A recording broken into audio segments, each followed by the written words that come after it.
Well, howdy there, Internet people. It's Belle again. So today, we're going to talk about Trump, Elon, Social Security promises, and math.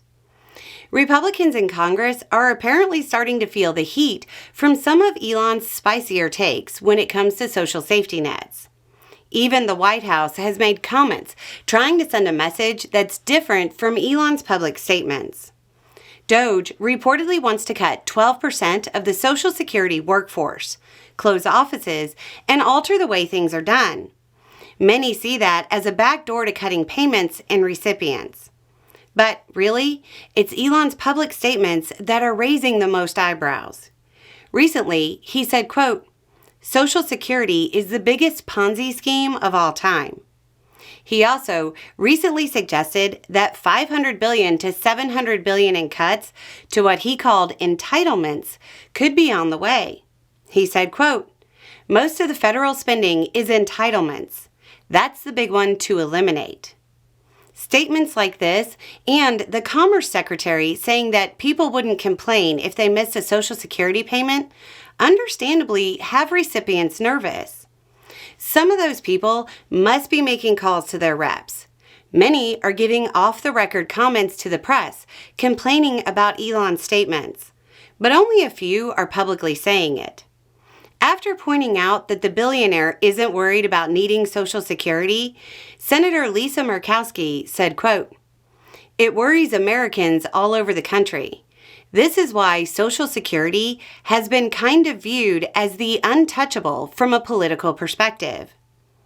Obviously, when a senior White House advisor starts talking about the need to eliminate entitlements, people who paid into the system their entire lives start to worry. Eliminate was the word he used, not reform.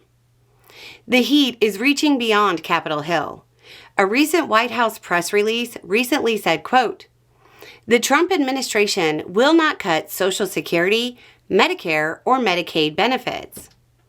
Just as a reminder, the nonpartisan Congressional Budget Office has said that's basically impossible if the Republicans move forward with their budget reconciliation plans, as they're currently outlined.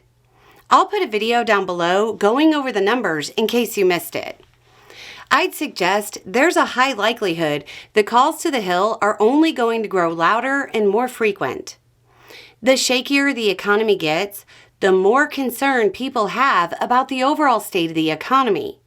The more nervous they're going to become about their benefits being reduced or eliminated.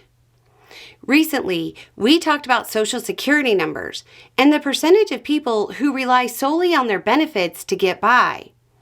A lot of retirees get help from their children.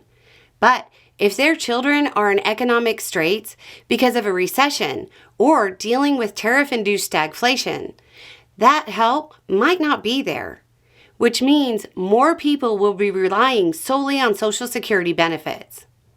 As we've talked about before, the economy cares about your feelings.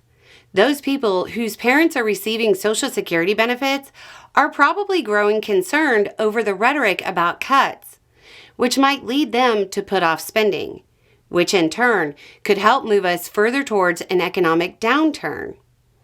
In theory, large changes to Social Security would require Congress. But as Congress surrenders its role, that's becoming more uncertain. I'd imagine that soon, GOP senators in particular will ask Trump to tell Elon to stop dancing on the third rail of American politics. Anyway, it's just a thought. Y'all have a good day.